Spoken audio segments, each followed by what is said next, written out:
Saudara Mahkamah Syariah telah melancarkan skim perwakilan anak untuk melindungi kebajikan anak-anak yang terlibat dalam kes perceraian. Ia antara lain akan berganding bahu dengan pakar-pakar sains sosial untuk menyokong keluarga yang melalui perceraian. Skim baru itu dilancarkan Menteri Pembangunan Sosial dan Keluarga Masako Zulkifli di persidangan dan ulang tahun ke-65 Mahkamah Syariah petang tadi. Skim perwakilan anak akan memberi keutamaan kepada usaha memelihara kebajikan anak-anak pasangan yang dalam proses penceraian. Seorang wakil akan dilantik bagi kes-kes tertentu melibatkan kanak-kanak berusia 7 tahun ke atas.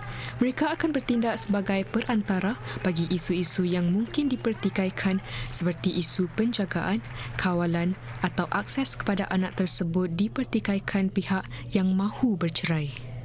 Dengan adanya skim ini, kita boleh prioritize anak-anak punya suara tentang diorang punya ibu bapa mereka punya divorce, perceraian. Jadi kita boleh menyesuaikan perintah-perintah mahkamah mengenai mereka. Wakil yang dilantik itu juga boleh mendapatkan maklumat berkaitan anak terbabit daripada para pakar lain seperti pakar kesihatan mental atau pihak sekolah untuk memastikan kepentingan anak itu terpelihara. Di FGC, profession diorang ialah peguam dan di Mahkamah Syariah ialah diorang pakar-pakar sains sosial. The main difference kirakan ialah diorang punya experience dengan budak-budak, dengan cakap-cakap dengan anak-anak dan boleh menyampaikan budak-budak punya experience ke mahkamah dalam laporan. Dan kita pun harap yang dengan pakar-pakar sains sosial, kita boleh lebih fahami apa yang anak-anak mengalami kerana diorang punya ibu bapa bercerailah. Saya mengalu-alukan pelancaran skim perwakilan anak oleh Mahkamah Syariah seperti yang diumumkan oleh Presiden Kanan Mahkamah. Skim perwakilan anak dan wawancara anak bersama merupakan inisiatif penting oleh Mahkamah untuk melindungi kebajikan anak-anak yang terlibat dalam kes penceraian. Saya berbesar hati melihat Mahkamah berganding bahu dengan pakar-pakar sains sosial untuk menyokong keluarga yang melalui penceraian. Sebagai permulaan, 2 pakar sains sosial akan dilantik untuk panel perwakilan anak untuk tempoh 2 tahun dari November tahun ini hingga Oktober 2025. Sempena ulang tahunnya ke-65 juga, Mahkamah Syariah telah melancarkan buku bertajuk Rooted in Tradition, Ready for Tomorrow. Buku ini mengetengahkan tugas Mahkamah Syariah dan pembangunan undang-undang yang ketara saban tahun. Ia turut memaparkan detik-detik penting dalam sejarah mahkamah tersebut serta individu-individu yang memainkan peranan penting dalam Mahkamah Syariah.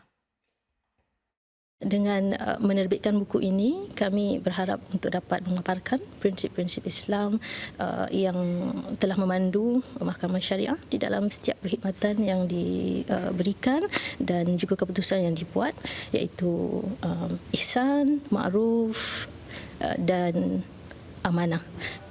Yang kami harapkan ialah daripada penerbitan buku ini, kami akan menambah minat para pelajar dan pengamal undang-undang untuk sama-sama menyumbang kepada pelbagai bidang yang dapat membantu keluarga di Singapura. Sementara itu, Mahkamah Syariah akan terus membina keupayaan demi mengukuhkan keluarga Muslim. Ia antara lain telah mengambil pendekatan keadilan terapeutik untuk mencari jalan penyelesaian terbaik bagi keluarga. Selain itu, ia akan terus mendakap transformasi digital yang berterusan bagi meningkatkan proses dan kecekapan Mahkamah Syariah. Usaha ini dipuji tetamu terhormat Setiausaha Parlimen Rahim Mazam yang menghadiri persidangan Mahkamah Syariah 65 yang diadakan pagi tadi. This is a game changer. Parties or their lawyers can now file applications or submit documents to SYC anytime from any location using SingPass or CorePass. They can also register for the pre-divorce MCP, receive updates about their upcoming court appointments, and access digital copies of the filed documents. This digitalization process or efforts bring about greater convenience for the parties and increases efficiency as well as access to justice.